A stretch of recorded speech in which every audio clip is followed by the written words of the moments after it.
en este capítulo 7 del libro de Apocalipsis, a punto de concluir la segunda visión, el segundo ciclo de visiones que conforman este precioso libro, hermanos. Y vamos a comenzar a adentrarnos en porciones un tanto polémicas, no porque lo sean en sí mismas, sino por la interpretación que ha permeado muchos de los círculos evangélicos de nuestros días. Y no pretendo estarme metiendo constantemente en las controversias, simplemente quiero dejar que los textos hablen a nuestras vidas con toda claridad. Pero ¿qué tenemos en este pasaje de las Sagradas Escrituras? Tomando un poco de contexto, el capítulo 6, que ya escudriñamos, concluyó con una imagen de la ira de Dios y del Cordero en la antesala del juicio final. Apocalipsis capítulo 6 nos presenta un vistazo a ese momento que antecederá a la llegada del juicio final. Y pudimos contemplar a un grupo de personas. En el versículo número 15 de Apocalipsis 6 se menciona a los reyes de la tierra, los grandes, los ricos, los capitanes, los poderosos, todo siervo, todo libre. Se nos habla de diferentes personas. Y que la actitud de estos personajes, de esta gran multitud que es descrita, es la de terror.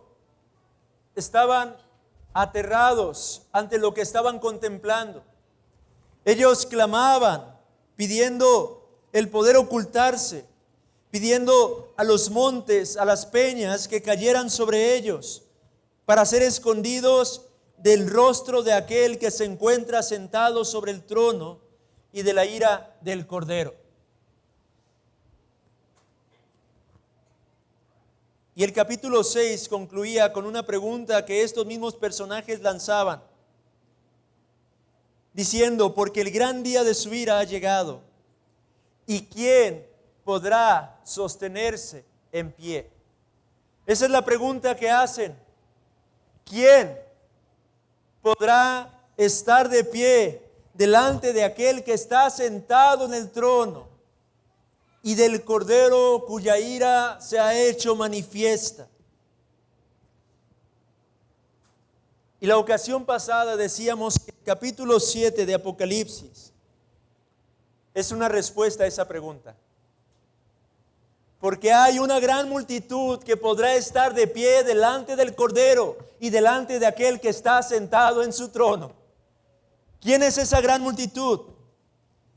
¿Cuál es la diferencia que hay entre estos que acabamos de leer en el capítulo 7, versículo 9, que eran de toda nación, de toda tribu, de todo pueblo y toda lengua, con respecto a aquellos que se mencionan al final del capítulo 6? ¿Cuál es la diferencia entre unos y otros? La respuesta que ofrecimos en el sermón pasado fue el sello del Dios vivo en sus frentes.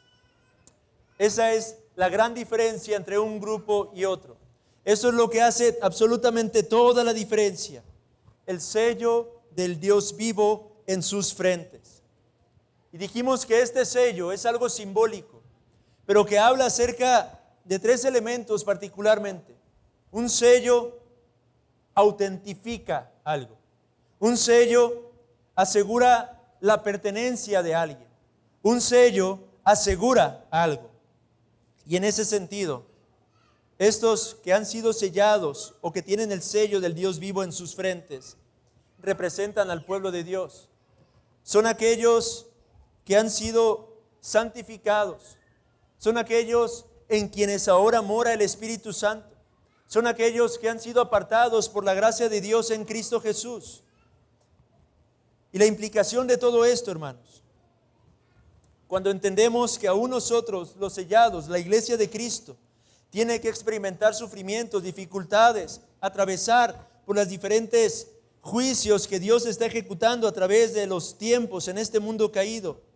Entendemos que nuestro sufrimiento no es una expresión de la ira de Dios sobre nosotros, sino un medio de santificación y preservación para nuestras almas. a través de los sufrimientos que hemos estado leyendo en la palabra del Señor, el cristiano es uno que va siendo conformado cada vez más y más al carácter de Jesús. El cristiano es uno que es madurado en la fe. El cristiano es uno que será preservado incluso hasta el fin. Y en la porción anterior del capítulo 7 se mencionan a 144,000. Hay un número preciso, hay un número exacto que se menciona allí. Y decíamos la ocasión pasada también, que este número es algo simbólico para apuntar a una plenitud, al hecho de que no hay uno solo de los escogidos que se perderá, hermanos.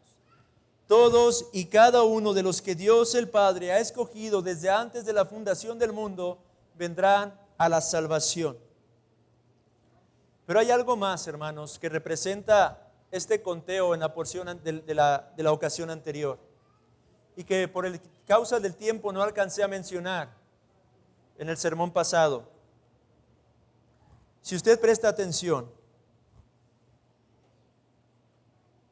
en el versículo 4 de capítulo 7, el apóstol Juan, cuando dice, oí el número de los sellados, 144,000 sellados de todas las tribus de los hijos de Israel, posteriormente procede a repetir una y otra vez la siguiente frase, pero con diferentes tribus. De la tribu de Judá, dice 12,000 sellados. De la tribu de Rubén, 12,000 sellados. De la tribu de Gad, 12,000 sellados. Y así continúa. Hay otra razón, además de lo que ya predicamos la ocasión anterior, del por qué se describe de esta manera a estos 144,000. Al hacer esto, hermanos, el Espíritu Santo está remitiéndonos al libro de los Números. El Espíritu Santo nos está conduciendo a recordar aquella ocasión en la que todo el pueblo fue censado. Aquella ocasión en la que Yahweh Tsebaot, Jehová de los ejércitos, comenzó a formar a sus diferentes grupos dentro del pueblo de Israel para llevar a cabo sus propósitos. Dios comenzó a enumerar a su ejército completo en aquella ocasión y comenzó a organizarlos alrededor del tabernáculo de reunión. Esto con el propósito de ir y pelear para conquistar la tierra prometida. De manera que este pasaje de Apocalipsis capítulo 7 también nos revela de esta manera el conteo de cada una de las tribus de manera simbólica para recordarnos que la iglesia de Cristo aquí y ahora es esa iglesia militante, es ese ejército del Dios vivo y verdadero que está dispuesto a pelear las batallas del Señor. Batallas que ahora peleamos no con armas carnales, sino con espirituales. Batallas que luchamos ahora por medio de prevalecer a través de las aflicciones y sufrimientos que tenemos que enfrentar de este lado de la eternidad. Batallas que enfrentamos con nuestra mirada puesta en Cristo Jesús, quien es el autor y consumador de nuestra fe. Ustedes y yo, la ocasión anterior hablábamos, somos la iglesia militante. Y eso es lo que nos revela la primera porción de Apocalipsis capítulo 7. ¿Y por qué estoy retrocediendo todo esto? Porque tiene un vínculo muy particular con lo que hoy vamos a exponer. El cristiano aquí y ahora forma parte de esa iglesia militante, una iglesia que es llamada a luchar, una iglesia que es llamada a prevalecer, una iglesia que tiene que seguir avanzando para conquistar la tierra prometida, hermanos. Una iglesia que se encuentra ahora mismo en un desierto, atravesando por el desierto de este mundo hasta llegar a la tierra que Dios prometió para todos y cada uno de nosotros. La iglesia es el verdadero Israel. La iglesia es el Israel de Dios. La iglesia, al igual que en el antiguo pacto, ahora mismo está conquistando. Y cada uno de los verdaderos creyentes somos parte de esta preciosa iglesia, hermanos. Pero ahora, aquí es donde viene todo el sentido, hermanos. Si somos la iglesia militante, tenemos que ser honestos, hermanos. A veces nos desanimamos. A veces el pueblo de Dios se desalienta.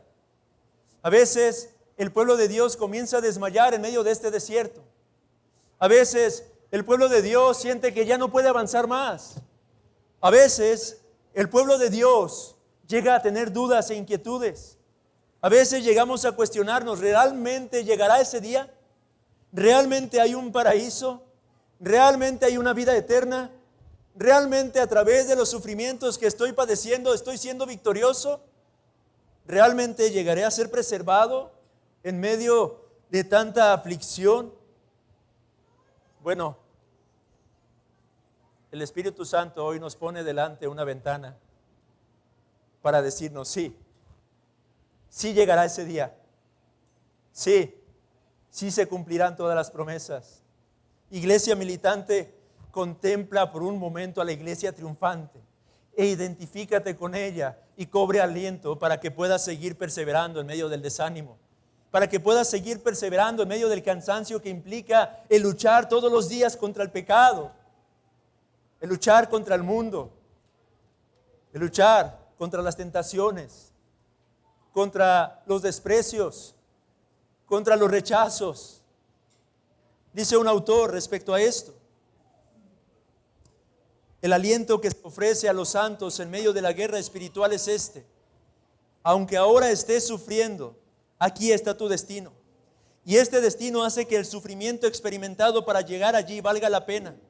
El propósito de pasajes como esta segunda mitad de Apocalipsis 7 es decirnos que nuestras aflicciones son temporales, pero nuestro gozo es eterno. Es para decirnos que los sufrimientos de este tiempo presente no son dignos de compararse con la gloria que será revelada en nosotros. Como cristianos, pasamos por muchas dificultades y soportamos muchos sufrimientos al servir al Señor Jesucristo en esta tierra. Tenemos que negarnos a nosotros mismos, tenemos que tomar nuestra cruz cada día y tenemos que seguirlo. Tenemos que perder incluso nuestra propia vida. A veces, por lo tanto, nos preguntamos, ¿vale la pena el dolor, el sufrimiento, el rechazo, el desprecio y la vergüenza que soportamos por seguir a Cristo? ¿Realmente vale la pena? Este pasaje de Apocalipsis 7 y muchos más similares responden a esa pregunta y declaran en términos inequívocos: realmente vale la pena, hermano. Y hoy quisiera que el Señor abra nuestro entendimiento respecto a esto, por medio de su palabra simplemente y sencillamente expuesta. 5 cosas vemos aquí en este pasaje de Apocalipsis 7, versículos 9 al 17. 5 cosas respecto a ese lugar que tanto anhelamos, hermanos.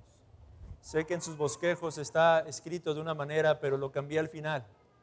Lo que vamos a ver es la descripción de ese lugar que nos aguarda a cada uno de nosotros.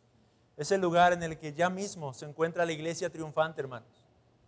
Es el lugar de gozo, de reposo, confiando y esperando que el Espíritu Santo, en medio de las luchas que enfrentamos, quiera encender nuestros corazones y ayudarnos a recobrar fuerzas, hermanos.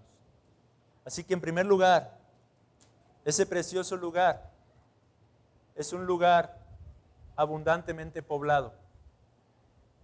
Es un lugar abundantemente poblado. Observe que lo primero que se nos ofrece es una impactante imagen de la vasta multitud de todas las naciones que disfrutan del gozo inefable. Esto es lo que encontramos allí.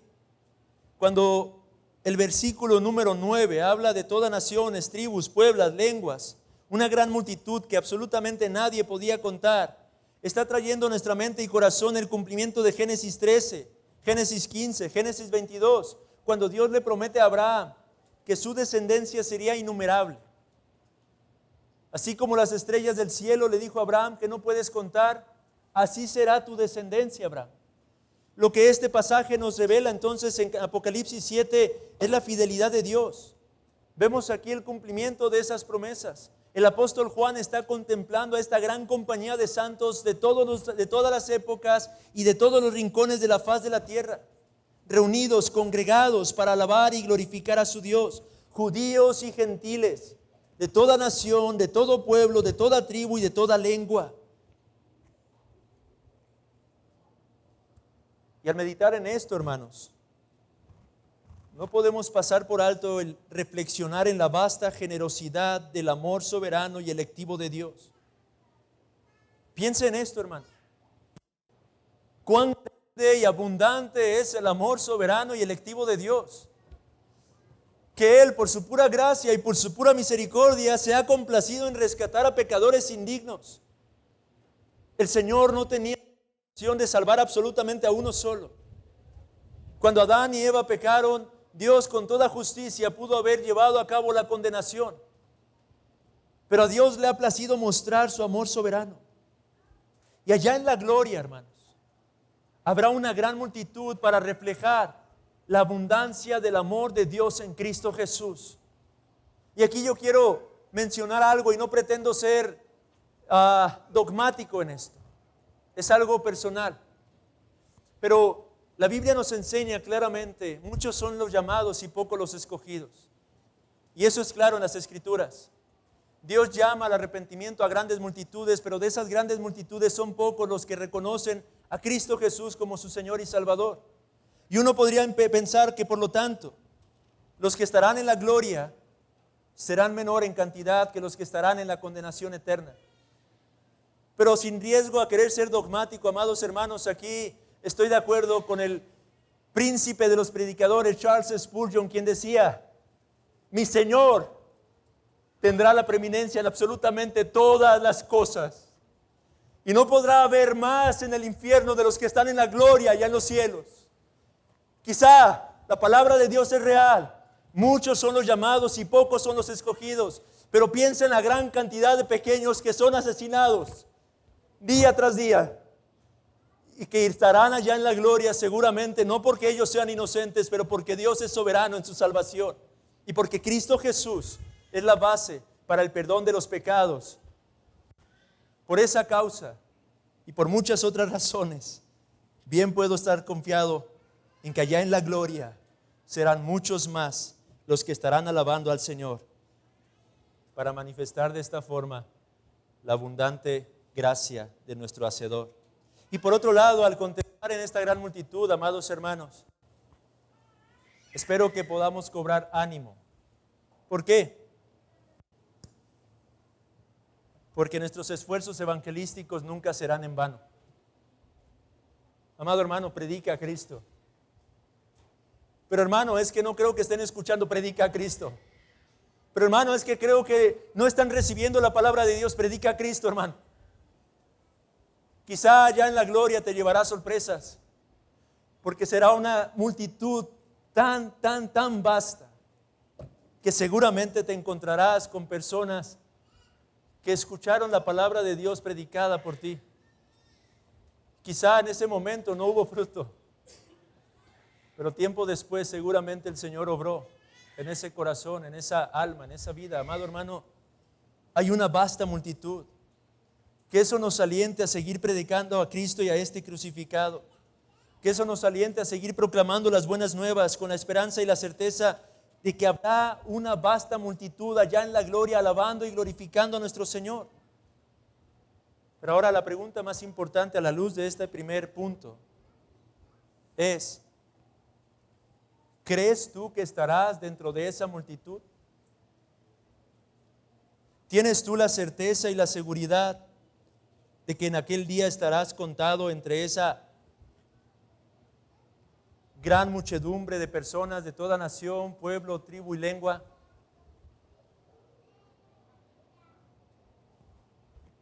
Y no solamente hablo a aquellos que abiertamente reconocen no estar en Cristo. Aquí necesito hablar a aquellos que decimos ser cristianos el día de hoy también.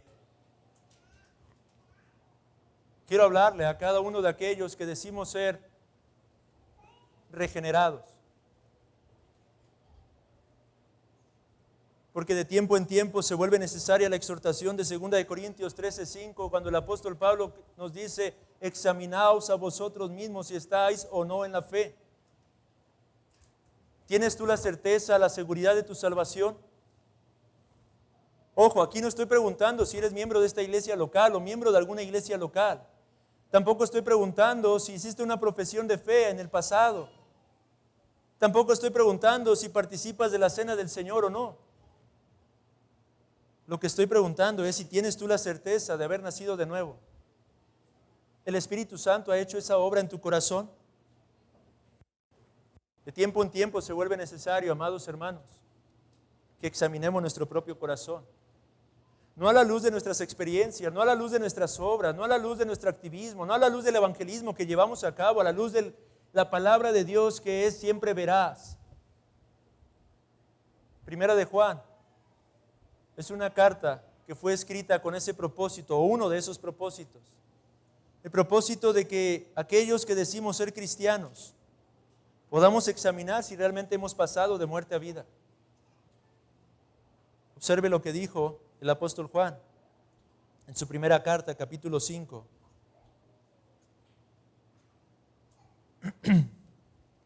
Versículo 13. Estas cosas os he escrito a vosotros que creéis en el nombre del Hijo de Dios, para que sepáis que tenéis vida eterna y para que creáis en el nombre del Hijo de Dios.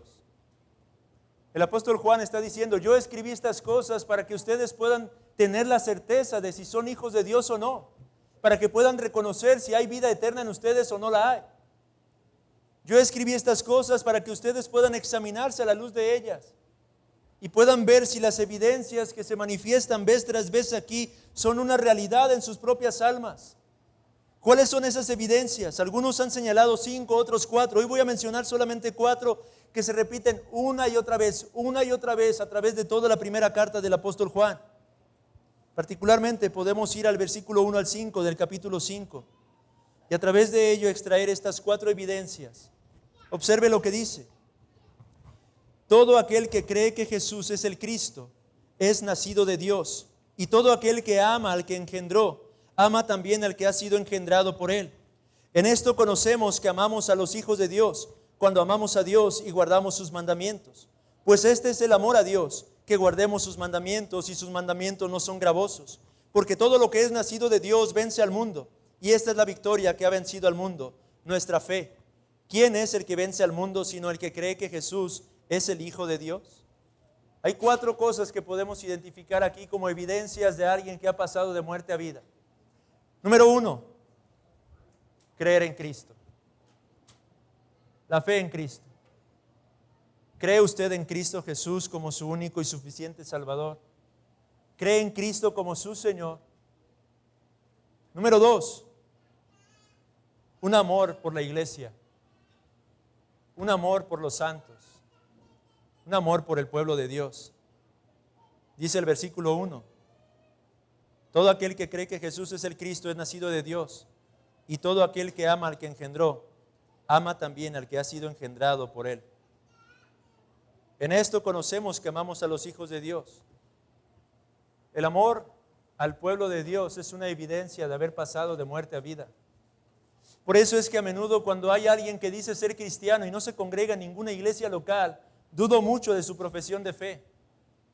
Tengo mi reserva respecto a su profesión de fe. A menudo argumentan, hermano, pero es que no sabes todo lo que me han hecho en las iglesias. Sí, me lo imagino, porque las iglesias están llenas de pecadores también. Pero eso no significa que no debemos amar a los santos. ¿Amas tú al pueblo de Dios? No solo de palabra, pero de hecho. En tercer lugar, debe haber una vida de fruto. La obediencia a la palabra de Dios, una vez que hemos sido regenerados, no es legalismo. La obediencia a la palabra de Dios representa y manifiesta el fruto de una vida transformada. Y no estamos hablando aquí de una obediencia perfecta, amados hermanos, y en esto quiero tratar de aligerar la carga que a menudo he notado que pesa sobre corazones de miembros de esta iglesia local. Porque nuestra aceptación no depende de nuestra obediencia perfecta o imperfecta, depende enteramente de lo que Cristo ha hecho en favor de nosotros. Pero hay un deseo de obedecer la palabra de Dios. Hay un esfuerzo de obedecer la palabra de Dios. ¿Existe esto en tu propia alma? Y una cuarta evidencia, aquel que ha nacido de nuevo vence al mundo. Aquel que ha nacido de nuevo no es arrastrado por el mundo, sino que éste vence al mundo. ¿Están estas evidencias en ti? ¿Están estas evidencias en usted? si están estas evidencias, no perfectamente, pero están allí, amado hermano, usted puede descansar en la certeza de que estará en medio de esa multitud, y que se verá entre esos escogidos del Señor, cuyo número no se podía contar, amado hermano.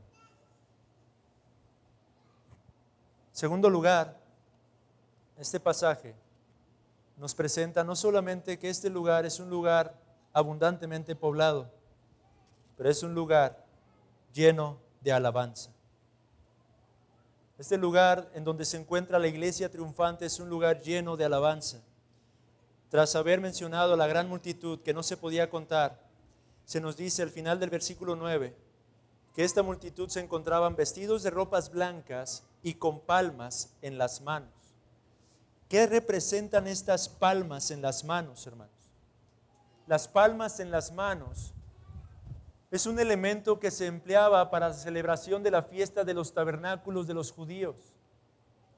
La fiesta de los tabernáculos era esta celebración en la que los judíos eran llamados a gozarse y a alabar a Dios a causa de su protección y su provisión durante su peregrinar en el desierto hasta el momento en el que tuvieron acceso a la tierra prometida. El pueblo de Israel anduvo por 40 años en el desierto, viviendo en tiendas, viviendo en una especie de tabernáculos todo el tiempo. De manera que cuando ellos ingresaron a la tierra prometida, Dios les mandó que cada año, durante una semana entera, el pueblo viviera, fabricara, edificara tabernáculos y fuera a morar durante esa semana entera en esos tabernáculos, recordando lo que Dios había hecho en sus vidas a través de ese peregrinaje por el desierto. Esta fiesta de los tabernáculos era un tiempo de gozo, de regocijo, de alabanza, de adoración. Por lo tanto, con esto en nuestras mentes, en el cielo debemos entender, se celebra la preservación y protección de Dios en nuestro peregrinar por el desierto de este mundo. Nosotros, como decía al principio, hermanos, estamos transitando por un desierto. Este mundo es considerado en las Escrituras como un desierto. En Juan capítulo 1, versículo 23, Juan el Bautista dijo: yo soy la voz del que clama en el desierto. Él estaba hablando de este mundo. Él estaba predicando en este mundo y llama a este mundo un desierto. Nosotros nos encontramos atravesando por ese desierto, hermanos. Pero cuando la iglesia de Cristo se encuentra ya en la gloria, puede celebrar el triunfo, la victoria, puede reconocer que el Dios vivo y verdadero les protegió y les preservó para llegar a tener acceso a ese lugar celestial, hermanos. De manera que esta iglesia triunfante hoy nos recuerda que ese lugar es un lugar lleno de alabanza, lleno de gozo y lleno de adoración. Un lugar en el que no solamente los creyentes alaban a Dios, diciendo: la salvación pertenece a nuestro Señor que está sentado en el trono y al Cordero. Pero aún el versículo número 11 nos enseña que también los santos ángeles de Dios se encuentran alabando y glorificando al Señor. Amado hermano, piense por un momento en aquella escena. Medite por un instante en esa imagen en su corazón.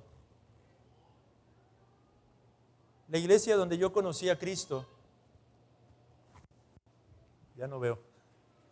La iglesia donde yo conocí a Cristo, hermanos, solía ser una especie de conferencias, congresos que congregaba a varios miles.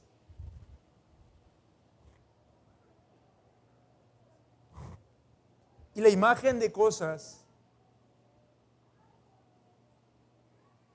que experimenté, viví, cuando esa multitud de 3,000, 4,000, 5,000 personas se encontraban reunidas, entonando a una misma voz himnos de alabanza y gloria al Señor. Lo que se escuchaba, amados hermanos, era impactante. Yo acostumbraba a ir hasta el frente donde estaban todos. Y mientras yo alababa a Dios juntamente con todos mis hermanos, solía simplemente cerrar mis ojos e imaginar aquel momento sublime de Apocalipsis 7. Aquel momento glorioso en el que no solamente el pueblo de Dios, sino aún los santos ángeles estarán congregados, entonando y alabando todos un mismo canto, glorificando, exaltando, los cielos mismos sacudiéndose a causa de la algarabía que el pueblo de Dios expresa por causa de la gratitud que borda de sus corazones.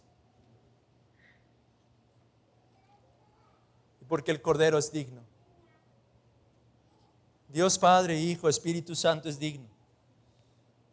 Y es que esta gran multitud, juntamente con los ángeles, versículo 12, nos dice de qué cosa o por qué causa alababan a Dios. Ellos decían: la bendición y la gloria, la sabiduría, la acción de gracias y la honra y el poder y la fortaleza. Todas estas cosas son razones para alabar a Dios. Bendición. Las bendiciones que Él nos otorga nos deberían de mover a alabarlo y glorificarlo. La gloria que Él posee en sí mismo es suficiente para mover a los ángeles y aún a los escogidos para alabar su nombre. La sabiduría que se ha manifestado particular y especialmente a través de la cruz son motivos suficientes para alabar a nuestro Dios. Las acciones de gracias que brotan de nuestro corazón a causa de todo lo que Él nos ha dado son razones suficientes para alabar a Dios. La honra que Él merece, el poder que Él ha manifestado, la fortaleza que Él ha evidenciado, amados hermanos. Todas y cada una de estas cosas son lo que motivó a aquella gran multitud a alabar a aquel que es digno, amados hermanos. Y son las mismas cosas que deberían de motivarnos el día de hoy a nosotros también a alabar a nuestro Señor. En tercer lugar, este lugar no solamente será un lugar abundantemente poblado y un lugar lleno de alabanza, pero un lugar libre de tribulación. Es cierto, amados hermanos, que esta multitud eran todos diferentes. Dice el texto: de toda nación, de todo pueblo, de toda tribu y de toda lengua. Pero hay algo en común en todos y cada uno de ellos. Todos y cada uno de ellos, nos dice este pasaje de las Escrituras, habían salido de la gran tribulación. Esto es algo que todos ellos tenían en común, entre otras cosas. Pero toda esta muchedumbre había salido de la gran tribulación.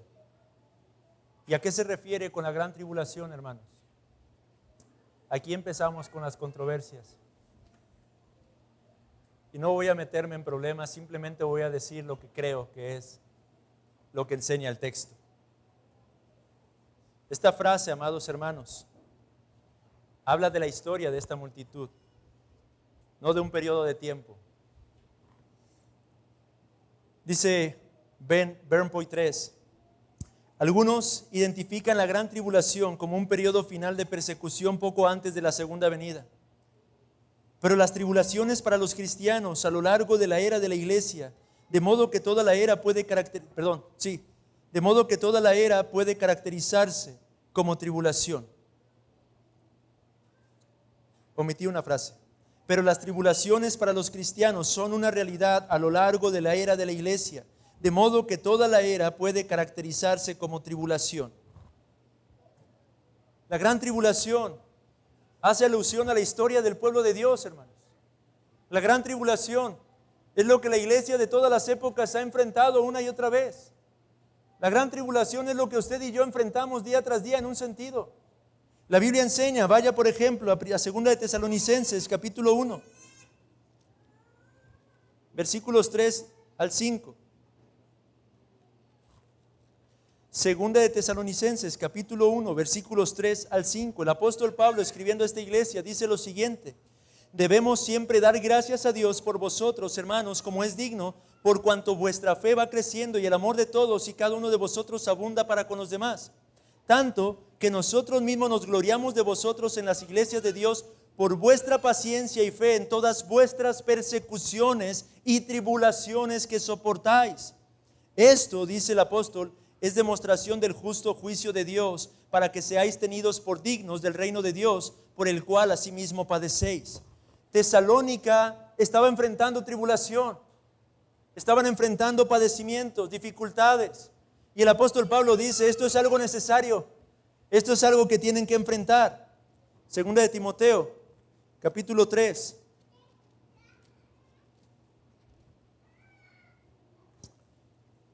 Versículo 1 y posteriormente versículo 12. Versículo 1 dice, también debes saber esto, que en los postreros días vendrán tiempos peligrosos. Versículo 12. Y también todos los que quieren vivir piadosamente en Cristo Jesús padecerán persecución. La Biblia una y otra vez habla de que el pueblo de Dios tendría que enfrentar tribulación, persecuciones, dificultades. En Juan capítulo 16, versículo 33,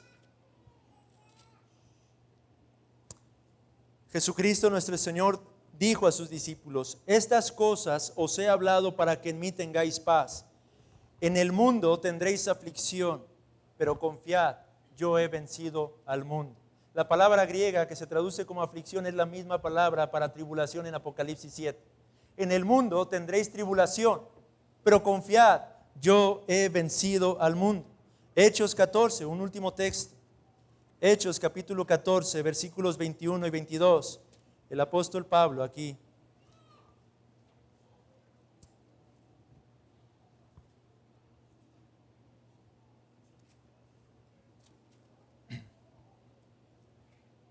Y después de anunciar el Evangelio, Hechos 14, 21 y 22, a aquella ciudad y de hacer muchos discípulos, volvieron a Listra, a Iconio y a Antioquía, confirmando los ánimos de los discípulos, exhortándoles a que permaneciesen en la fe y diciéndoles, es necesario que a través de ¿qué?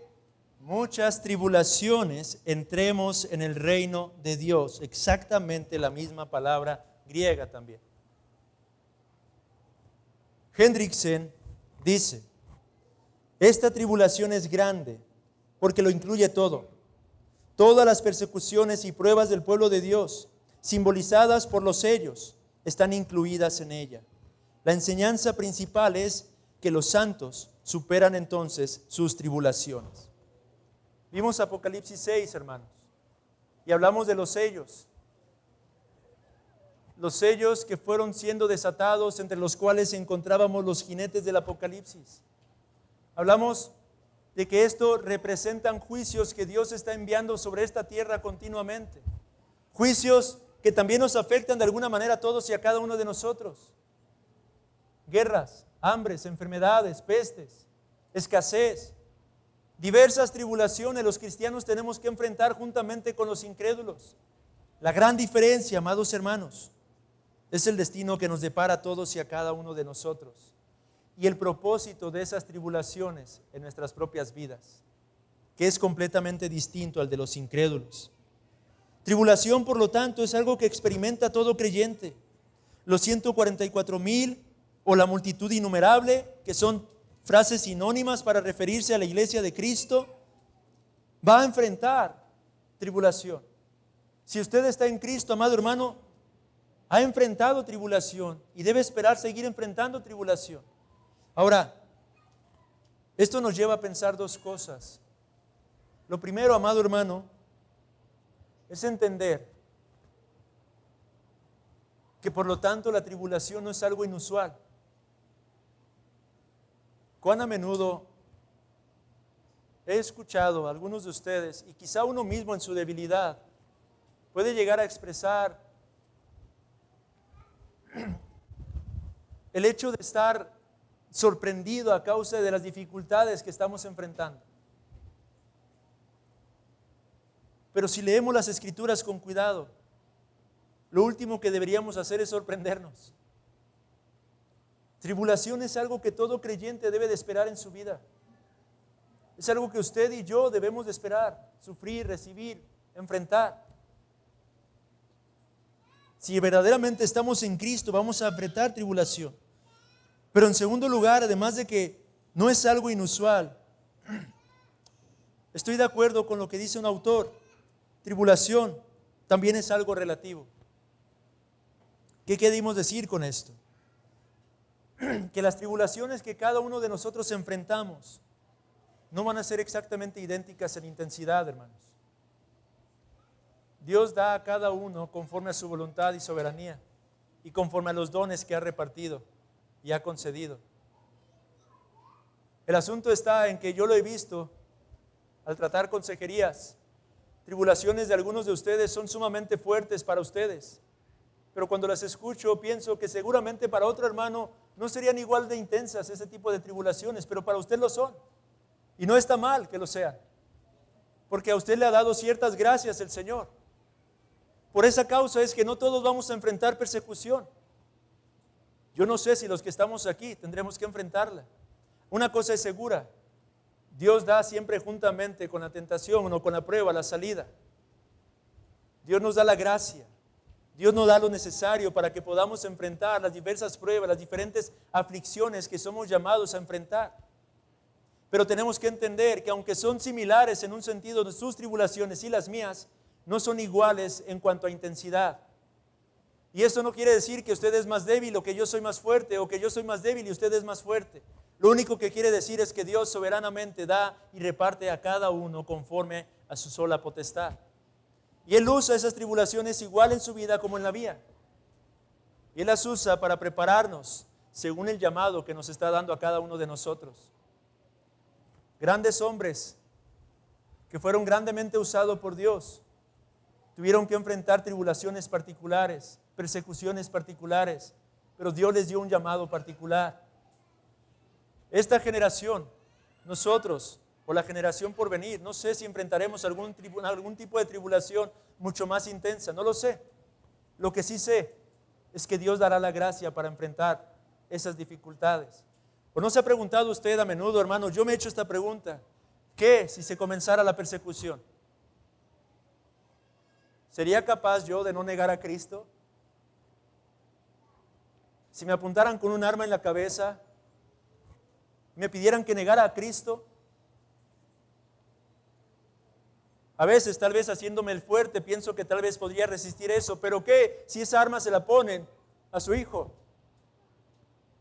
a su esposa, a su hija? Seamos honestos, hermanos. En mis fuerzas yo no creo que resistiría. Pero es cuando recuerdo que Dios concede la gracia y que Él va a dar lo que necesitamos cuando lo necesitamos. De manera que esta gran multitud, innumerable multitud, tenían en común que habían salido de la gran tribulación. Y si habían salido de la gran tribulación, eso significa que el lugar en el que ahora se encontraban, amados hermanos, es un lugar en donde ya no existía tribulación. Es un lugar en donde ya no existe tribulación. El lugar en el que ahora mismo se encuentra la iglesia triunfante es un lugar libre de toda persecución. Es un lugar libre de toda aflicción. Es un lugar libre de toda angustia. Es un lugar libre de todas estas cosas que nos afectan continuamente a cada uno de nosotros, amados hermanos. Y no solamente es un lugar libre de tribulación, pero es un lugar completa y perfectamente puro. Versículos 13 y 14. Este anciano se acerca a Juan y le pregunta: ¿quiénes son y de dónde han venido estos? A lo que Juan le responde: Señor, tú lo sabes. Y él me dijo: estos son los que han salido de la gran tribulación y han lavado sus ropas y las han emblanquecido en la sangre del Cordero. Estas ropas blancas emblanquecidas son una metáfora de la pureza obtenida por medio del sacrificio expiatorio de Cristo. Isaías capítulo 1, versículo 18 nos llama diciendo: venid y estemos a cuentas. Si vuestros pecados fueren como la grana. La Biblia nos asegura la limpieza de esas iniquidades de nuestra alma, hermanos.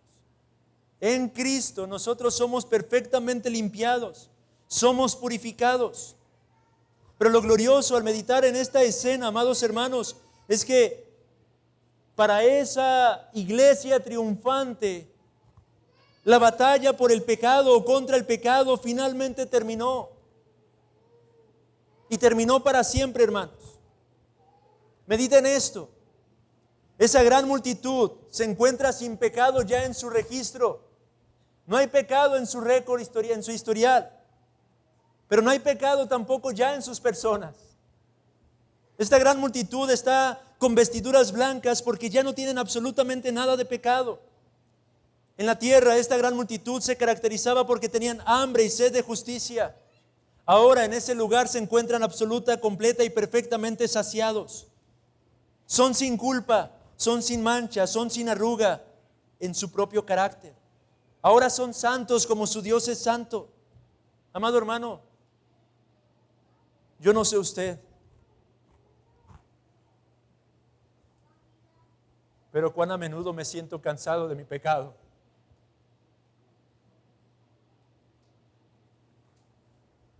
No hay un solo día en el que no pequemos.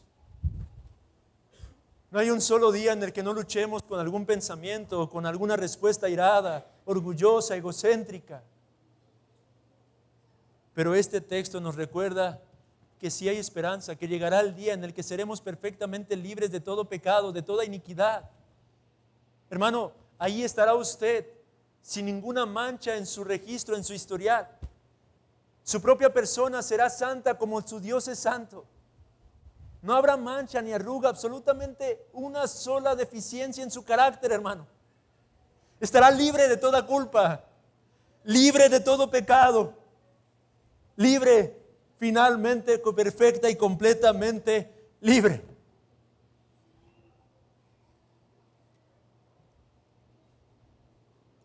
Y por último, hermanos, este lugar no solamente será un lugar perfectamente puro, pero un lugar de completa paz.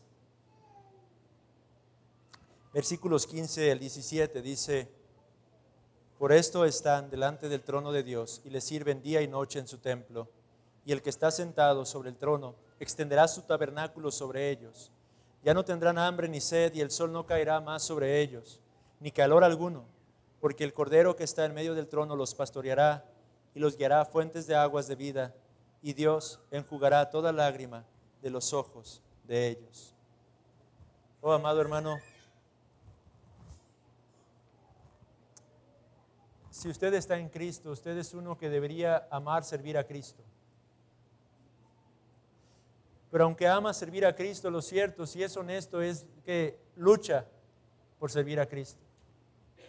Tenemos luchas, la carne a menudo se opone contra el servicio a nuestro Señor. Pero esa lucha cesará en el cielo, hermanos. El texto nos dice que todos los que estaban alrededor del trono sirven día y noche al Señor. Si ya no hay pecado, ya no habrá estorbo para servir a nuestro Dios, hermanos. Podremos servirle con toda libertad, con todo gozo, con toda alegría, con el celo que a menudo aquí se encuentra lleno de pecado, hermanos. Un celo permanente, con un gozo permanente y un servicio sin cansancio.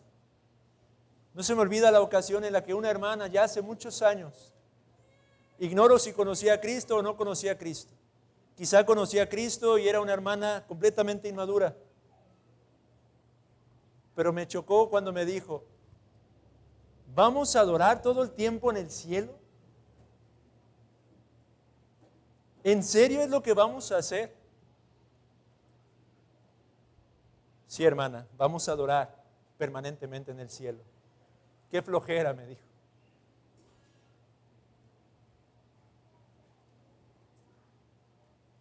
Si usted piensa eso, examine su corazón. Si está eso en su mente, examine su corazón.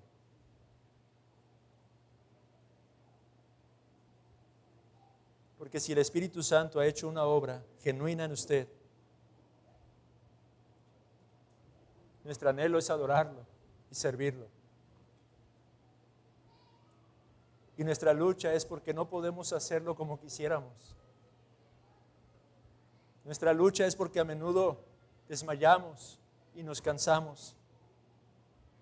Pero si usted ha nacido de nuevo, esto debería ser motivo de gozo, motivo para encender sus afectos el día de hoy, al pensar que en aquel entonces tendrá absoluta libertad para servir y adorar a su Señor.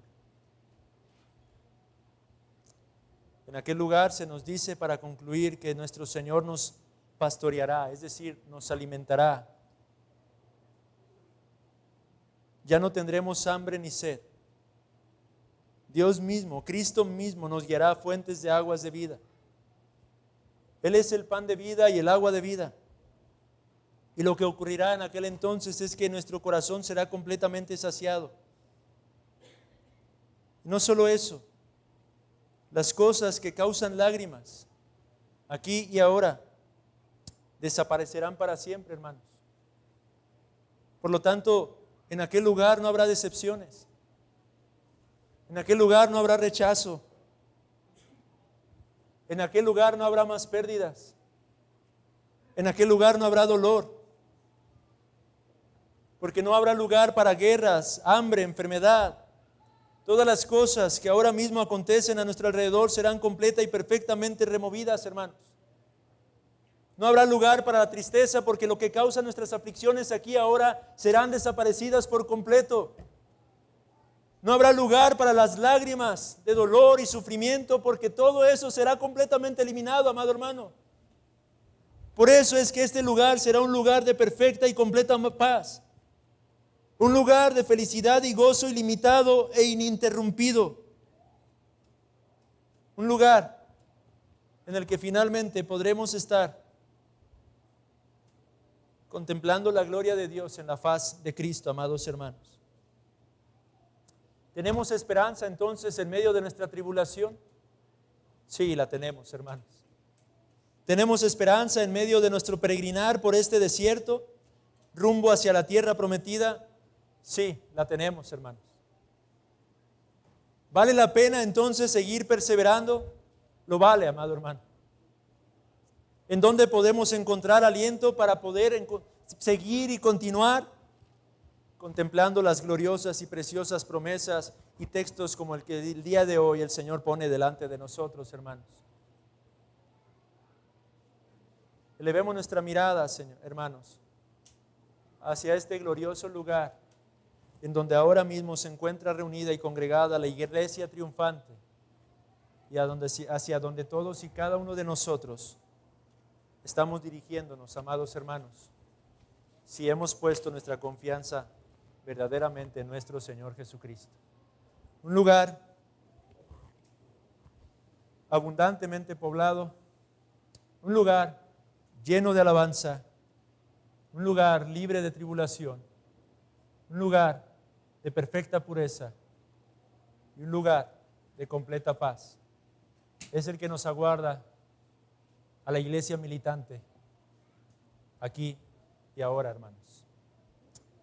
Quiera el Señor hablar a nuestros corazones por medio de su palabra. Oremos para pedir que Él bendiga y prospere su verdad en nuestros corazones.